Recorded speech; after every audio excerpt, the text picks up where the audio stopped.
नमस्कार, कार्यक्रम न्यूज इनसाइडमा स्वागत छ। म मदन खाती।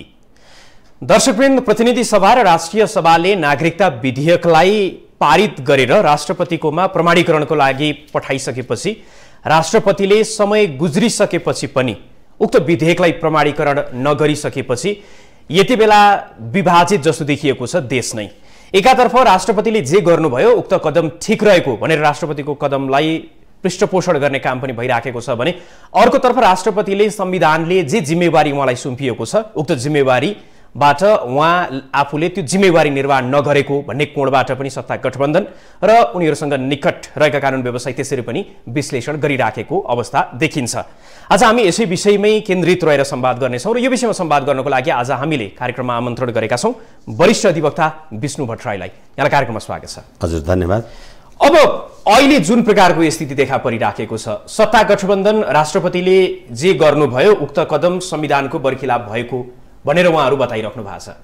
अर्कोतर्फ राष्ट्रपतिले जे कदम चाल्नुभयो त्यो चाहिँ संविधानको संरक्षकको रूपमा चाल्नुपर्ने अथवा हुनुपर्ने त्यही नै थियो भन्ने कोणबाट पनि तर्कहरू आइराखेको छ।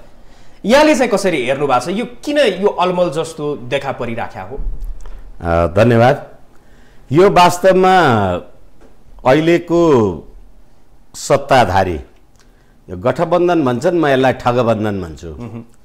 यो आफै नेपाली जनताको लोकप्रिय अभिमतद्वारा स्थापित भएको बनेको सरकार होइन। यो सर्वोच्च अदालतको परमादेशले बनेको सरकार। यसको आफै संवैधानिकता बारेमा कुरा गर्ने भने लामो बहस गर्न सकिन्छ, त्यता नजाउँ। अब अहिले राष्ट्रपतिजीकोमा पठाएको नागरिकता सम्बन्धी विधेयक राष्ट्रपतिजीले प्रमाणीकरण नगरेको कारणले यसले संविधानको बरखिलाफ काम गर्यो भन्ने जे कुरा आइराखेको छ र राष्ट्रपति उपर जुन प्रकारका प्रश्नहरू उठाइएको छ, म यो संविधानलाई हेरेर म यो संविधानको यो राज्य प्रणालीको पक्षधर व्यक्ति नहुँदै पनि एउटा कानुन व्यवसायी भएको कारणले म राष्ट्रपतिले संविधानको उल्लङ्घन गर्नुभयो भन्दिनँ। र यो कुरा म तपाईलाई संविधानतः जिम्मेवारीका साथ निवेदन गर्न सक्छु। अहिले विवाद रहेको संविधानको धारा 113 को उपधारा 3 र 4। संविधानको धारा 113 को उपधारा 3 को व्यवस्था के छ भने प्रमाणीकरणका लागि पेश भएको अर्थ विधेयक बाहेक अर्थ विधेयकको बारेमा चाहिँ तपाईँ केही भन्न पाउनुहुन्न। अर्थ विधेयक बाहेक अन्य विधेयकमा पुनर्विचार हुन आवश्यक छ भन्ने लागेमा अब पुनर्विचार, अब यो कानुनी कुरा हुन्छ, संवैधानिक कुरा हुन्छ, त्यसैले गर्दा पुनर्विचार भनेपछि पुनर्विचार कसले गर्छ? पुनर्विचार त जोसँग विवेक छ, बुद्धि छ, क्षमता छ त्यसले पुनर्विचार गर्छ। तपाईले भने जस्तो रबर स्टाम्पसँग त विचार हुँदैन नि, विवेक हुँदैन नि। त्यसैले राष्ट्रपतिलाई तपाईले जे रबर स्टाम्प भन्ने गर्नुहुन्छ, राष्ट्रपति रबर स्टाम्प हो भने त्यो रबर स्टाम्पलाई पुनर्विचार गर्ने तपाईले कानुन संवैधानिक अधिकार दिनु। यहाँले जुन तर्क गर्नुभयो त्यसमा चाहिँ 3 मा उपधारा 3 को विषयमा, तर जब 4 मा पुगिसकेपछि एकैछिन होइन पुनर्विचारको लागि संसदलाई पठाइदिनु भयो। हामी 3 को कुरा नटुङ्गाइकन 4 को कुरा गर्दा अलि हतार हुन्छ। त्यसैले अनि अब पुनर्विचार गर्न आवश्यक छ भनेर राष्ट्रपतिलाई लाग्यो, उहाँले पठाउनु। अब तपाईले निवेदन गर्नुभए अनुसार अब हामी 4 को बारेमा कुरा गर्दाखेरि अब 4 मा पनि हामी हेरौँ। हाम्रो मनगणन्ते मनकथन हाम्रो इच्छा बमोजिम होइन। तपाईहरूले के संविधान बनाउनु भएको छ त्यसको बारेमा कुरा गरौँ। उहाँहरूले बनाउनु भएको संविधान त्यसैको धारा 113 को उपधारा 4 राष्ट्रपतिले कुनै विधेयक सन्देश सहित फिर्ता गरेमा त्यस्तो विधेयकमाथि दुवै सदनले पुनर्विचार गरी दुवै सदनले त्यो राष्ट्रपतिले पठाएको सन्देशमाथि पुनर्विचार गर्नुपर्छ। तपाईले पुनर्विचार गर्नुभयो? होइन, त्यसमा म अझै यहाँले पूर्णतः त्यसलाई मैले सबै पढ्न चाहेथ्यो है। राष्ट्रपतिले कुनै विधेयक सन्देश सहित फिर्ता गरेमा त्यस्तो विधेयकमाथि दुवै सदनले पुनर्विचार गरी त्यस्तो विधेयक प्रस्तुत रूपमा वा संशोधन सहित पारित गरी पुनः पेश गरेमा त्यस्तो पेश भएको 15 दिनभित्र राष्ट्रपतिले प्रमाणीकरण गर्नेछ भनेर लेखेको छ नि। त्यसैले म भन्दैछु अलिकति अब हाम्रो भाषा यस्तै हुन्छ। दुवै सदनले राष्ट्रपतिले पुनर्विचारका लागि पठाएको कुरामा पुनर्विचार गर्ने कि नगर्ने? अहिले हामी जे पढ्दैछौँ व्यवस्था के हो? संविधानको व्यवस्था होइन, यही संविधानकै व्यवस्था त हामी भनिरहेछौँ, बाध्यात्मक नै हो राष्ट्रपति चाहिँ। अनि तपाईँ 4 चाहिँ बाध्यात्मक हो, 3 चाहिँ बाध्यात्मक होइन भन्ने होइन नि, यो सम्पूर्ण संविधान नै बाध्यात्मक हो। अब 4 मा के भनौँ, सन्देश सहित फिर्ता गरेमा राष्ट्रपतिले सन्देश सहित फिर्ता गर्नुभयो। फिर्ता गरेमा त्यस्तो विधेयकमाथि दुवै सदनले पुनर्विचार गरे। दुवै सदनले पुनर्विचार के गर्यो? राष्ट्रपतिले पुनर्विचार गर्नु भनेर तपाईलाई पठाएपछि राष्ट्रपतिले कर्तव्यको पालना गर्नुभयो। राष्ट्रपतिले त्यसरी पुनर्विचार गर्नु भनेर पठाएपछि तपाई दुवै सदनले पुनर्विचार गर्नुपर्ने रहेछ। गर्नुभयो पुनर्विचार? अब तपाईले त के भन्नुभयो भने आम सञ्चारमा हामीले के सुन्यौं भने राष्ट्रपतिले जे पुनर्विचार गर भने पनि नगर भने पनि हामी जस्ता तस्तै पठाउँछौँ, हेरौँ त पास नगरेर के गर्दो रहेछ। यो त हामीले आम रूपमा सुनेकै हौँ। तर सदनले चाहिँ दुवै सदनले पुनर्विचार गरे। दुवै सदनले के पुनर्विचार गर्नुभयो? अब एकैछिन दुवै सदनले पुनर्विचार गरी भनेपछि अब तपाईले भनेको फेरि तल्लो लाइनमा म आएँ। पुनर्विचार गरी त्यस्तो विधेयक प्रस्तुत रूपमा अथवा जस्ताको तस्तै अथवा संशोधन सहित चाहिँ राष्ट्रपतिकोमा पठाएपछि अब राष्ट्रपतिले त्यसलाई प्रमाणीकरण गर्नुपर्छ भने तपाईले पुनर्विचार नगरेर संविधानको पालना गर्नुभयो कि उल्लङ्घन गर्नुभयो सदनले? होइन, यहाँले हेर्दाखेरि चाहिँ राष्ट्रपतिले अर्थ विधेयक बाहेक अन्य विधेयक चाहिँ पुनर्विचारको लागि संसदमा फिर्ता पठाइसकेपछि यदि संसदले चाहिँ त्यो बाध्यात्मक नै हो कि होइन? होइन, एकछिन धारा 3 चाहिँ बाध्यात्मक हो, उपधारा 3 चाहिँ 4 चाहिँ बाध्यात्मक होइन र। यसै कारणले गर्दाखेरि विधेयकमाथि दुवै सदनले पुनर्विचार गरी तपाईले दुवै सदनले पुनर्विचार गर्नै पर्छ। तपाईले पुनर्विचार गर्नुभयो? गर्नु भएन? गरेन। हो, अब फेरि 2-3 वटा कुरा गरौँ हामी। अब यो पुनर्विचार गर्दा राष्ट्रपतिले धारा 113 को 3 बमोजिम गरेको पुनर्विचार चाहिँ संवैधानिक भयो। अनि धारा 4 बमोजिम राष्ट्रपतिले पुनर्विचार गर्नु भनेर पठाएको कुरा उपधारा 4 को पुनर्विचार चाहिँ तपाईको मनपरी भयो? एउटै संविधानको एउटा उपधारा मनपरी गर्न मिल्ने, अर्को उपधारा चाहिँ बाध्यात्मक हुने भने प्रतिनिधि सभाले अथवा संसदले, राष्ट्रिय सभा र प्रतिनिधि सभाले किन 113 को उपधारा 4 बमोजिम पुनर्विचार गरेन भनेपछि संविधानको उल्लङ्घन कहाँबाट भयो?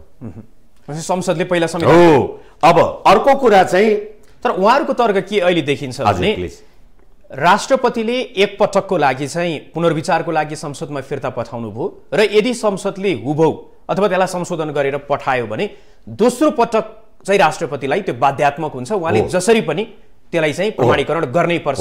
यदि त्यो गर्नु भएन भने यो संविधानको बरखिलाफ हुन्छ भनेर सत्ता गठबन्धन र उनीहरूसँग निकट रहेका व्यवसायको तर्क के हो? सत्ता गठबन्धन उनीहरूसँग निकट रहेका टाढा रहेका हामी कुरै छोड्दियौँ। अहिले यो संवैधानिक प्रश्नको बारेमा हामी धेरै छलफल गरिरहेका छौँ अथवा मुलुकै छलफल गरिरहेका छ। उपधारा 3 मा लेखिएको पुनर्विचार चाहिँ राष्ट्रपतिले गर्नुभयो। उपधारा 4 मा लेखिएको पुनर्विचार चाहिँ संसदले गर्नु पर्दैन। तर यही हिसाबले राष्ट्रपतिले प्रत्येक विधेयकलाई चाहिँ ऐन रूपमा अगाडि बढ्यो भने कार्यकारी अधिकार चाहिँ राष्ट्रपतिमा रहेको मानिने कि त्यो चाहिँ प्रधानमन्त्रीमा भयो? होइन, अब फेरि हामी यो यहाँलाई चाहिँ के लाग्छ? अलिकति हामी आग्रह पालिराखेका छौँ। संविधानमा लेखेको कुरालाई कार्यान्वयन गर्नु पर्दा त्यो एक्जिक्युटिभ अथोरिटी हुन्छ कि त्यो कन्स्टिट्युसनल अथोरिटी हुन्छ कि लेजिस्लेटिभ अथोरिटी हुन्छ भन्ने कुरा भएन नि। अब संविधानले मलाई पुनर्विचार गर्ने अधिकार दिएको छ। अहिले एकछिनलाई मान्नुहोस् यो नागरिकता विधेयकको बारेमा यो अहिलेको विवाद उठ्यो, अर्कै कुनै विधेयक रहेछ त्यसमा पनि मैले पुनर्विचार गरेँ, अर्को विधेयक रहेछ त्यसमा पनि पुनर्विचार गरेँ। तपाईले मलाई पुनर्विचार गर्न पाउँदैनस् भन्न पाउनुहुन्छ? भनेपछि राष्ट्रपतिले प्रत्येक विधेयकमा चाहिँ यसरी नै पुनर्विचार किनभने राष्ट्रपतिलाई लागेमा पुनर्विचार गर्नु एकछिन बाहेक अन्य विधेयकमा पुनर्विचार हुन आवश्यक छ भन्ने राष्ट्रपतिलाई लागेमा, अरू विधेयकमा राष्ट्रपतिलाई पुनर्विचार गर्न आवश्यक लागेन, गर्नु भएन। तर यो कुरामा चाहिँ पुनर्विचार गर्न आवश्यक छ भन्ने भएपछि त राष्ट्रपतिले पुनर्विचार गर्नु भनेर संसदलाई भन्न पाउनु हुने रहेछ नि। त राष्ट्रपतिले त्यो भनेको कुरा संविधान बमोजिम हो कि होइन? संविधान बमोजिम हो। त राष्ट्रपतिले पुनर्विचार गरेको कुरा चाहिँ संविधान बमोजिम हो। अनि त्योमा हामी पुनर्विचारै गर्दैनौँ भनेको कुरा चाहिँ संविधान विरुद्ध हो, कसरी होइन? यसै कारणले गर्दा तपाईँले जिज्ञासा राख्नु भए अनुसार हरेक विधेयकमा त राष्ट्रपतिले यो कुरा गर्न पाउने हुनुभयो नि भनेपछि संविधानको धारा 61ले के लेख्यो भनेदेखि यो संविधानको पालन र संरक्षण गर्नु राष्ट्रपतिको पनि कर्तव्य हुन्छ भनेपछि अब संविधानले मलाई पुनर्विचार गर्ने अधिकार दिएको छ, मैले त्यसलाई पुनर्विचार गरेँ भने संविधानको पालन भयो कि उल्लङ्घन भयो? र तपाईले चाहिँ बरु राष्ट्रपतिले पुनर्विचार गर्न पठाएको विधेयक पुनर्विचार गर्नु भएन भने अब नैतिकताको प्रश्न उठ्ने हो भने संसदलाई नैतिकताको प्रश्न उठ्छ कि उठ्दैन? अब फेरि हामी अर्को कुरा गरौँ। तर अहिले अर्को जो चाहिँ राष्ट्रपतिको अहिले विरुद्धमा अथवा उहाँले जे गर्नुभयो त्यसको विरुद्धमा अभिव्यक्ति दिइराख्नु भएको छ, उहाँहरूको तर्क के पनि सुनिन्छ भने हाम्रो संविधानले राष्ट्रपतिलाई त्यो संवैधानिक राष्ट्रपति सेरेमोनियलको रूपमा चाहिँ उहाँलाई चित्रित गरिराखेका हो र उहाँले गर्ने काम भनेको के कुनै निश्चित निकायले चाहिँ राष्ट्रपति समक्ष गएर गर्नु भनेर उल्लेख भएको छ भने त्यो चाहिँ उहाँले गर्नु पर्यो र अर्को भनेको मन्त्री परिषदको सिफारिसमा राष्ट्रपतिले गर्ने हो। त्यो बाहेक चाहिँ उहाँलाई सुविवेक प्रयोग गर्ने अधिकार चाहिँ संविधानमा एकदमै साँघुरो मात्रै ठाउँ छ भन्ने कोणबाट आइराखेका छन्। तपाईले भनेको कुरा सबै माने मैले। संविधानको धारा 113 को उपधारा 3 मा राष्ट्रपतिलाई पुनर्विचार गर्ने अधिकार कसले दियो? संविधानले एक पटकको लागि दियो, संसदले अर्कोचोटि फेरि अगाडि बढायो भने उहाँले गर्नै पर्छ भन्ने होइन, एकैछिन। र त्यो पुनर्विचार गर्दाखेरि प्रधानमन्त्रीको सिफारिसमा पुनर्विचार गर्ने हो कि राष्ट्रपतिले आफै गर्छ? कुनै निश्चित कुरामा त उहाँले आफै पुनर्विचार एकैछिन। त्यसै कारणले गर्दाखेरि राष्ट्रपतिले पुनर्विचार गर्न आवश्यक छ भनेर देख्नुभयो भने राष्ट्रपतिले पुनर्विचार गर्न आवश्यक देखेको कुरा संविधान त उहाँले भन्नुभयो सदनलाई, होइन? सदनले त्यसलाई पुनर्विचार किन नगरेको? अनि त्यो चाहिँ राष्ट्रपतिले संविधानको उल्लङ्घन गर्यो कि संसदले गर्यो? र फेरि अझै अर्को कुरा म तपाईलाई निवेदन गर्दै थिएँ, अहिलेको संसद अथवा यो विधेयक पारित गर्दाको संसद यो प्रतिनिधि सभाको निर्वाचन मङ्सिर 4 गते गर्ने घोषणा त असार 4 गते भयो। असार 4 गते प्रतिनिधि सभाको निर्वाचन गर्ने घोषणा भइसकेपछि अब संसद ल्याम डक भयो कि भएन? संसद आफै अटोमेटिक काम चलाउ भयो भनेदेखि त्यो ल्याम डक संसदले राष्ट्रलाई यत्रो दूरगामी महत्त्व राख्ने प्रभाव पर्ने नागरिकता जस्तो विधेयकहरू ल्याउन राजनीतिक नैतिकताले कति हुन्थ्यो? र तपाईँ आफै मेरो पदावधि सिद्धियो, मङ्सिर 4 गते म निर्वाचनमा जाँदैछु भनेर असार 4 गते तपाईँले घोषणा गर्नुहुन्छ भने अब तपाईँ फुल फ्लेजेड संसद सदस्य हो। यी सब कुरा पनि आफ्ना ठाउँमा छन्। असोज 1 गतेसम्म त उसले काम गर्यो। एकैछिन, तपाईँले के भन्नुभयो भने हामी नेपाली जनताको राजकीय सत्ता र सम्प्रभु सत्ता भनेर संविधानमा 10औं ठाउँ लेख्छौँ र म नेपाली जनताको राजकीय सत्ता र सम्प्रभु सत्ताको लागि अब म निर्वाचनमा जान्छु भनेर तपाईँले असार 4 गते घोषणा गर्नुभयो भनेपछि अब तपाईँ जनताको कठघरामा पुग्नुभयो नि। तपाईँले जनताको पुनः अभिमत लिएर त यो विधेयक ल्याउनु भएको होइन। यसकारणले गर्दाखेरि अब त्यो ठिक छ, अब त्यो संसदको आफ्नो कुरा आफ्नो ठाउँमा होला, तर के हो भनेदेखि राष्ट्रपतिले पुनर्विचार गरेको कुरा प्रतिनिधि सभाले अथवा संसदले त्यसमा विचार गर्नु पर्दैन भन्ने हो भने त धारा 3 मा त्यो कुरा लेख्नु पर्छ। अर्को विषय चाहिँ राष्ट्रपति संस्था लगातार विवादमा, चाहे त्यो रुकमाङ्गत कटुवाल प्रकरणदेखि सुरु भएको अहिलेसम्म आइपुग्दाखेरि चाहिँ बारम्बार त्यो विवादको घेरामा किन परिरहन्छ? यहाँलाई चाहिँ के लाग्छ? अब प्रश्न के हो भनेदेखि हामीले अथवा यो 62-63 को आन्दोलनका हामी वाहक हौं, परिवर्तनकारी हौं भन्ने शक्तिहरूले राष्ट्रपतिलाई एउटा सम्मानित र मर्यादित संस्थाको रूपमा त्यो संस्थालाई निर्वाह गर्न नसक्या कसले? यो राज्य प्रणालीले, यो राज्य व्यवस्थाले अथवा यिनै गठबन्धन जो राजनीतिक दलहरू भनेपछि राष्ट्रपतिलाई विवादमा ल्याउने काम कसले गरे? दलहरूले नै गरिराखेका छन्। किनभने अहिले तपाईले जुन रामवरण यादवजीको कुरा गर्नुभयो, उहाँले तत्कालीन प्रधान सेनापति प्रकरणमा पुष्पकमल दाहालजीले प्रधान सेनापति हटाउने निर्णय गरेको कुरालाई रामवरण यादवजीले गर्नु भएन, मान्नु भएन। तर नेपाली सेनाको परमाधिपति को? राष्ट्रपति। अनि नेपाली सेनाको परमाधिपतिलाई नेपाल सरकारले दिएको आदेश अथवा नेपाल सरकारले गरेको काम कारबाही, यदि त्यो कुरा राष्ट्रपतिले नमानेर आफ्नो कर्तव्य च्युत भएको हो भने तपाईले राष्ट्रपतिलाई हटाउनु पर्थ्यो नि। तर राजीनामा त पुष्पकमल दाहालजीले गर्नुभयो। त्यो कुरालाई तपाई उदाहरण लिनुहुन्छ भने अहिले शेरबहादुर देउवाजीले राजीनामा गर्नु पर्यो, राष्ट्रपतिले त होइन। किनभने अब अहिले राष्ट्रपतिले गरेको काम कारबाही गलत भयो भन्ने कुरा भयो र तपाईले गरेको, संसदले गरेको, यो 5 दलीय गठबन्धनले गरेको कुरा चाहिँ ठिक छ भने निर्वाचन घोषणा भएको छ, तपाईले निर्वाचनद्वारा त आफ्नो अभिमत लिएर आउन सक्नुहुन्छ नि। यसै कारणले गर्दाखेरि राष्ट्रपतिलाई विवादमा ल्याउने कुरा चाहिँ यो सत्ताधारी गठबन्धनले गरिराखेको अवस्था हो। यसैले नैतिकताको प्रश्न, हालाकि अब यो हामीले सुरुमै मैले निवेदन गरेँ र सधैँ निवेदन गरिराखेको छु, यो सरकार नेपाली जनताको अभिमतद्वारा बनेको सरकार नभएर परमादेशको सरकार।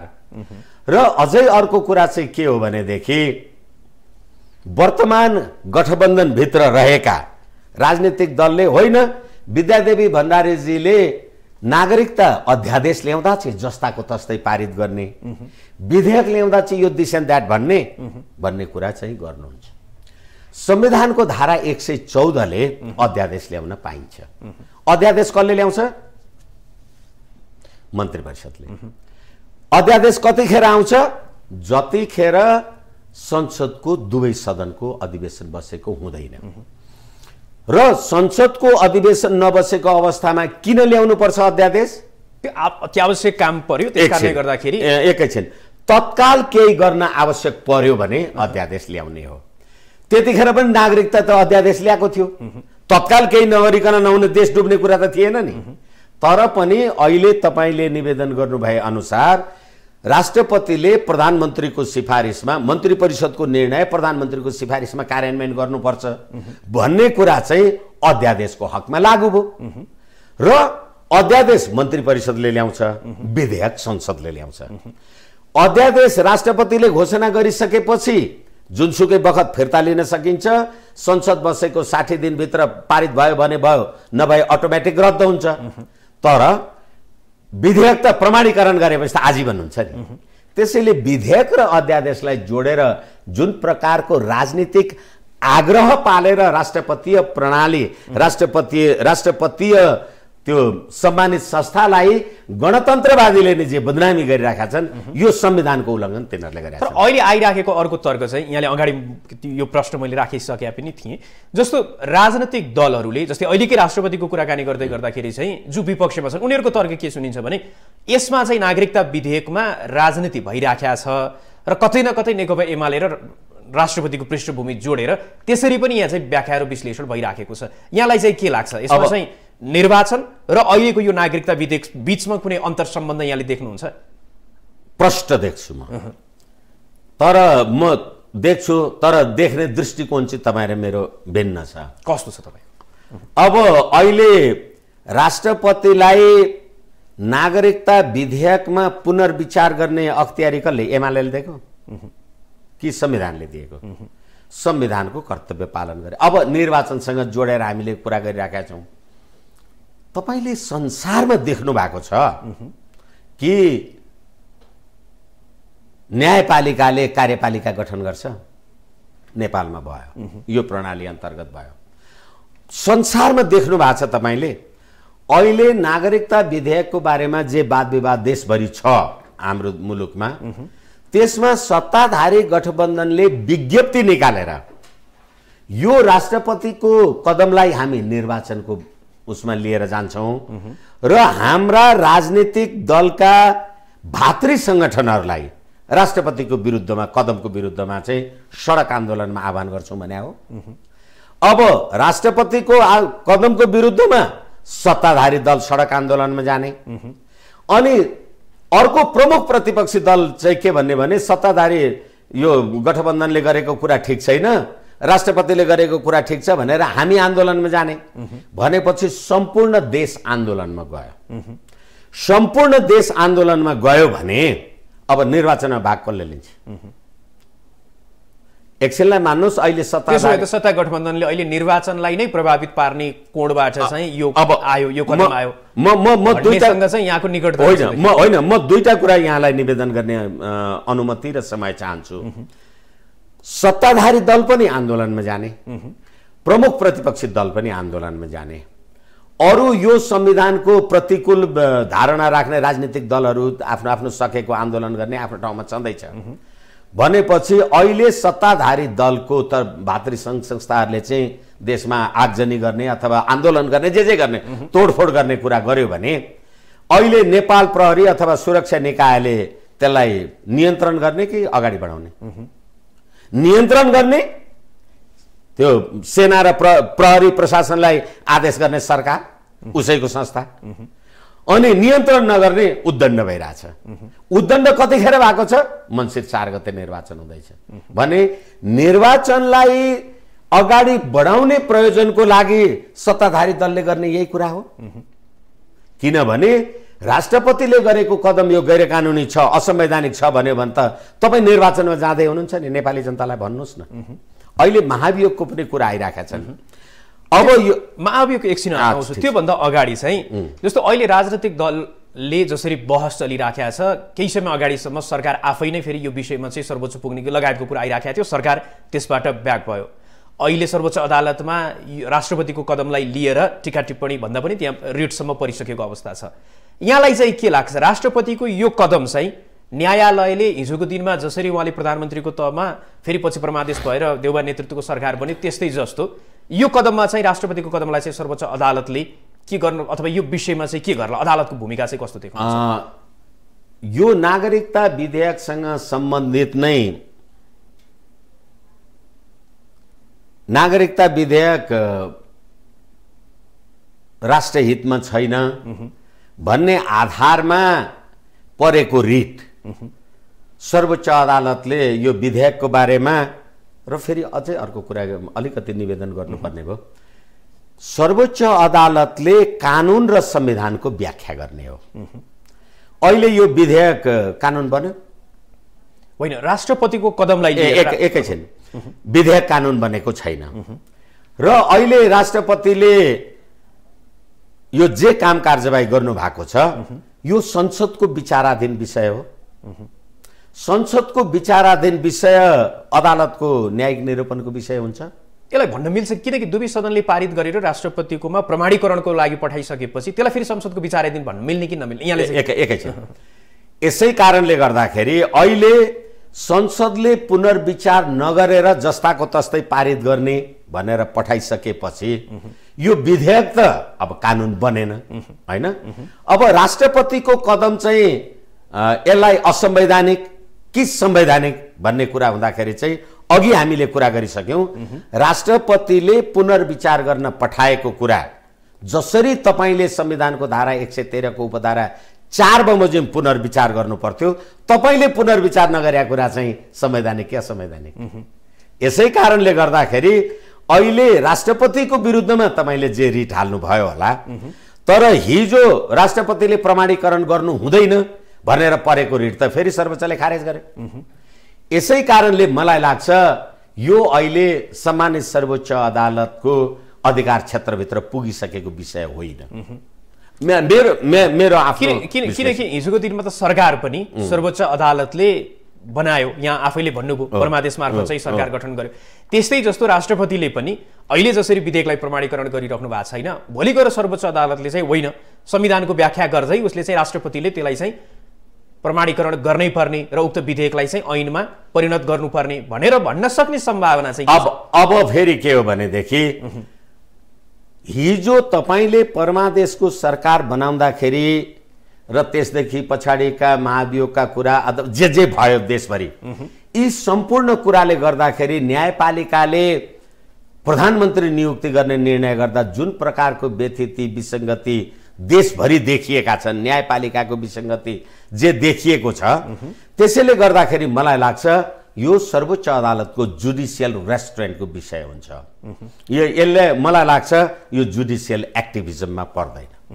अब अर्को कुरा चाहिँ एकातिर राष्ट्रपतिले जे गर्नुभयो त्यसपछि चाहिँ मन्त्रीहरू नै राष्ट्रपतिको कदमको विरुद्धमा, सरकार आफै राष्ट्रपतिको कदमको विरुद्धमा कानुनी रूपमा नगा होला तर अभिव्यक्तिहरू जसरी आइराखेका छन् त्यो कुरा हेर्दा उपराष्ट्रपति आफैले फेरि राष्ट्रपतिको विरुद्धमा अभिव्यक्ति दिइराखेको यसले चाहिँ कतातर्फ हामीलाई उन्मुख गराइराखेको छ, यसलाई चाहिँ कसरी हेर्नु भएको छ? यसले मुलुकलाई अथवा यो राज्य प्रणाली यो संविधानले मुलुकलाई निकास दिने अथवा यसलाई नेतृत्व गर्छु भनेर बसेका राजनीतिक शक्तिहरूले मुलुकलाई वास्तवमा शान्ति समृद्धि र स्थिरता दिन नसक्ने रहेछ भन्ने कुराको प्रमाणित भयो।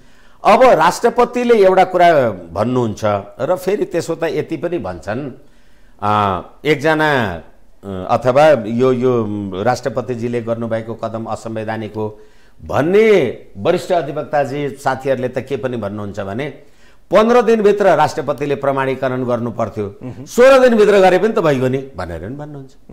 त जसलाई जतिखेर जे मन लाग्यो त्यही कुरा भन्न पाउने हो भनेदेखि त यो राज्य प्रणाली विधि पद्धति अन्तर्गत चलेन। भर्खरै हामीले कुरा गर्यौं विधिको शासन कि शासकको विधान, रुल अफ ल कि रुलर्स ल। जस्तै अब हामी भन्न सक्छौं यो नागरिकता विधेयक संसदको विचाराधीन हुँदाहुँदै अथवा संसदमा छलफल हुँदाहुँदै तपाईहरुले पारित प्रमाणित गर्दा गर्दै राष्ट्रपतिकोमा विचाराधीन छँदै तपाईले त सत्य निरूपण तथा मेलमिलापवाला विधेयक पनि ल्याउनु भयो।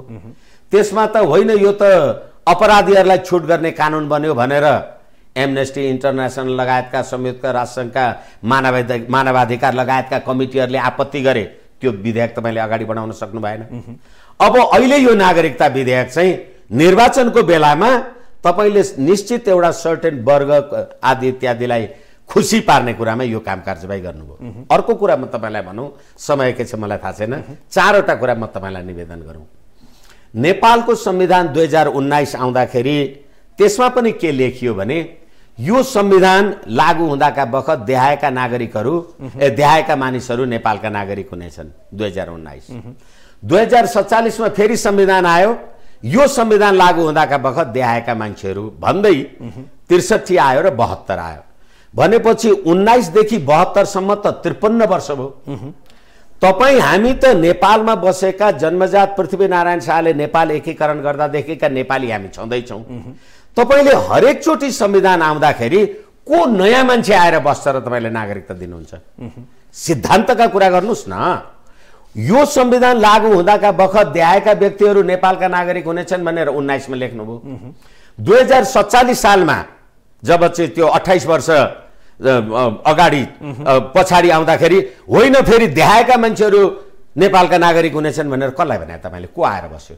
कहाँबाट आएर बस्यो? किनभने सन् 1950 को शान्ति तथा मैत्री सन्धिको धारा 6, त्यो धारा 6 ले के भनेको छ भने नेपाल सरकार, नेपाल राज्य, नेपाल भारतीयहरूलाई नेपालमा व्यापार व्यवसाय बन्दोबस्त औद्योगिकरण औद्योगिक काम कारबाही गर्नमा प्राथमिक अधिकारका साथ सम्मान गर्छन् अथवा अधिकार दिनेछन् भनेर औद्योगिक उपनिवेश बनाउनु भएको छ। धारा 7 मा के लेख्नु भएको छ? नेपाल राज्य, नेपाल सरकार भारतीयहरूलाई नेपालमा नेपाली नागरिक सरह घर जग्गा जमिन आवास बन्दोबस्त गर्ने सुविधा दिन्छ, सुविधा दिन कबुल गर्छ भनेर लेखा छ। तर नेपाली नागरिकलाई भारतमा दिनुपर्छ भनेर लेखा छैन। तर त्यो 1950 को सन्धि चाहिँ नहुने अनि सधैँभरि यो संविधान लागू हुँदाका बखत देहाएमा बसेका देहाएका मान्छेहरू कहाँबाट आएर बस्या हुन्छन् भने तपाईले यो कसलाई दिँदै हुनुहुन्छ? ठीक छ। अब हामी लगभग कार्यक्रमको अन्तिममा भएको कारणले गर्दाखेरि चाहिँ यो विधेयकको चाहिँ भविष्य के रह्यो त? अब यो विधेयक त समाप्त भइहाल्यो। अब यसको चाहिँ कुनै किनभने प्रतिनिधि सभा नै समाप्त भयो भनेपछि अब त्यो प्रतिनिधि सभाले जारी गरेका विधेयक अटोमेटिक समाप्त भयो। अब अर्को संसद फेरि आयो भने त्यो अब फेरि अब अहिले त सत्ताधारी दलहरू त यो त कन्टिन्यू नै गरे हुन्छ भनेर भन्छन्। प्रश्न के हो भने अहिले तपाईँ नेपाली जनताले मत दिएर तपाईँ मान्य सदस्य हुनुभयो, अब निर्वाचनको घोषणा भयो, तपाईँ पनि चुनावमा जानुभयो, म पनि चुनावमा गएँ, तपाईँ चाहिँ हार्नुभयो, म चाहिँ जितेँ भने तपाईले हार्दाखेरि त तपाईले यो गरेको सम्पूर्ण काम कारबाही त गलत रहेछ भनेर जनताको सन्देश हो नि। अनि म जितेर आएँ रे, म जितेर आएपछि मैले तपाईले भनेको कुरा मान्नै पर्छ र? यसै कारणले गर्दाखेरि यो विधेयक समाप्त भयो। यसैलाई आधार बनाएर अगाडि जुन यहाँले अभियोगको कुरा उठाइराख्नु भएको थियो, अहिलेको संसद होइन फेरि निर्वाचित भएर आइसकेपछि त्यति बेला चाहिँ यो विषय बन्न सक्छ कि सक्दैन? के सक्दैन। किनभनेदेखि जस्तो धारा हामी 101 एकचोटि हेरिहाल्यौँ, समय सिद्धिसक्यो। यो संविधान र कानुनको गम्भीर उल्लङ्घन गरेको आधारमा प्रतिनिधि सभामा तत्काल कायम रहेका सम्पूर्ण सदस्य संख्याको 1/4 सदस्यहरूले महाभियोगको प्रस्ताव गर्छन् भने प्रतिनिधि सभामा तत्काल कायम रहेको। अब निर्वाचन भएपछि त यी त तत्कालका हुँदैनन् नि, त्यसकारणले तत्काल कायम रहेकोले ल्याउँछ कि ल्याउँदैन यो अर्थै छैन भने कामै छैन। हस्, यहाँले आफ्नो महत्त्वपूर्ण समय हामीलाई उपलब्ध गराइदिनु भयो। यहाँको महत्त्वपूर्ण समय र यो संवादको लागि यहाँलाई धेरै धेरै धन्यवाद। हस्, मलाई पनि यहाँ आएर मेरा कुरा राख्ने अवसर दिनुभयो, अभिव्यक्ति स्वतन्त्रताको उपयोग गर्न पाएकोमा यहाँलाई पनि बहुत बहुत धन्यवाद।